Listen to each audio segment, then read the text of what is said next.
আমার সামনে শুনতে চান আপনারা সবাই ক্যামেরা ট্যামেরা নিয়ে ওনাদের দাওয়াত দেন যে আমরা একটা প্রেস কনফারেন্সে আপনাদের কথা শুনতে চাই।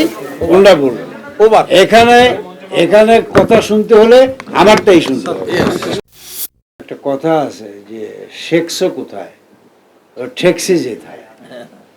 তো গতবার ওই কায়দা যদি কেউ করতে যেয়ে থাকে তো সে তো তার শাস্তি পাইছে, অবিকৃত অবস্থায় তার বাড়ি যেতে হয়েছে। সুতরাং সেই শিক্ষা থেকেই এবার নিশ্চয়ই ওই ধরনের কোনো কার্যক্রমে কেউ যাবে না, এটা আমি দৃঢ়ভাবে বিশ্বাস করি। দামের বিষয়টা কখন আসে? যখন চাহিদা এবং সরবরাহের মধ্যে বড় পার্থক্য হয়, তাই না?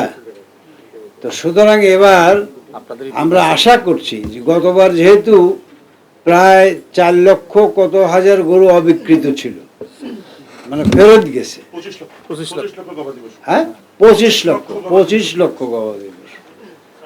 তো এখন প্রশ্ন হলো যে আর আমাদের সেই সম্ভাব্য একটা যাচাই বাছাই করে চিন্তা যেহেতু করেছি যে হয়তো 5-10% এদিক ওদিক হতে পারে, সেই হিসেবে আমাদের এবার যে সংগ্রহের পরিমাণ বা পরিসংখ্যান, তাতে মনে করি যে সে চাহিদা এবং সরবরাহের মধ্যে কোনো পার্থক্য থাকবে না, বরং সামঞ্জস্যই থাকবে। এবং সেই সামঞ্জস্য অনুযায়ী এই মানে ক্রয় ক্ষমতা সহজলভ্য হবে বলেই আমরা বিশ্বাস করি।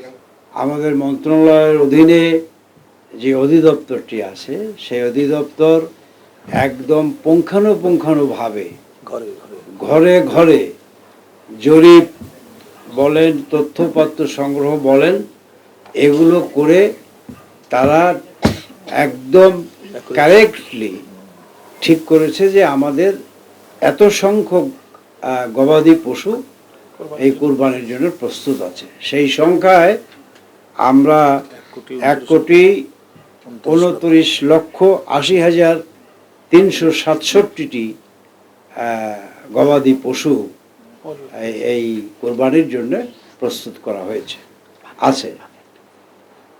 এবং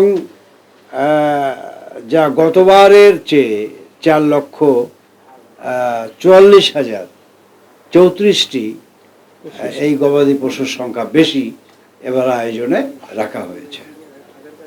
আর পরবর্তী বললেন যে বাইরে থেকে যাতে গরু না আসে, এটা আমাদের নীতিগত সিদ্ধান্ত অনেক আগেরই, এবং বৈধ পথে বা এই কি বলে চোখের সামনে কোনো গবাদি পশু বাইরে থেকে আসবার কোনো ধরনের কোনো সুযোগ নাই। এখন চোরাই পথে বিভিন্ন সময়ে হয়তো 2-1টা বিচ্ছিন্ন বিক্ষিপ্ত ঘটনার কথা আপনারা বলে থাকেন, জেনে থাকেন, সে ব্যাপারেও আমরা সতর্ক, যাতে একদমই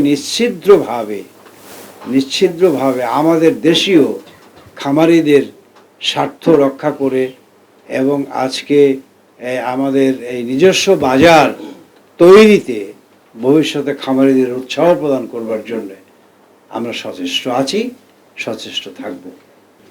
গরু ছাগল এগুলো বিক্রি করার জন্য কারা কারা প্রস্তুত হয়েছে সেটা ঘরে ঘরে যেয়ে নিরূপণ করা সম্ভব, কিন্তু এখন কারা কারা কিনবে, হ্যাঁ এইটা নিরূপণ করা তো একটা অবাস্তব ভিত্তিক বিষয়। তারপরেও সাধারণত আমরা একটা মানে কি বলে যে একটা পরিসংখ্যান ধরে এইভাবে যে গতবারের বিকৃত গরুর পশু 5-10% এদিক ওদিক হতে পারে, কম বেশি হতে সাধারণত বাড়ে।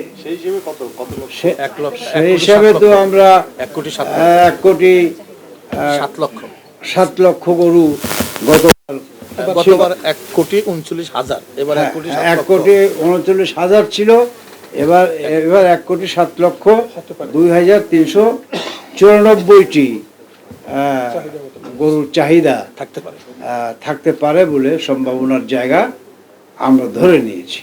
সুতরাং সেই বেসিসেই আমরা আমাদের এই আয়োজনটা ঠিক করি।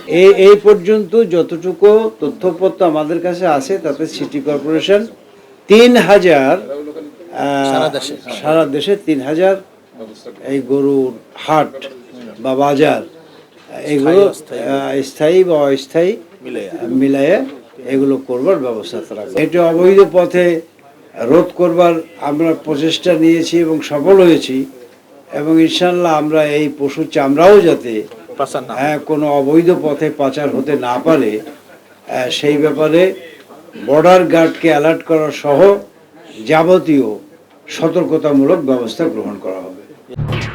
এলো খবরের কাগজ, নিখাদ, নির্ভীক, নিরপেক্ষ।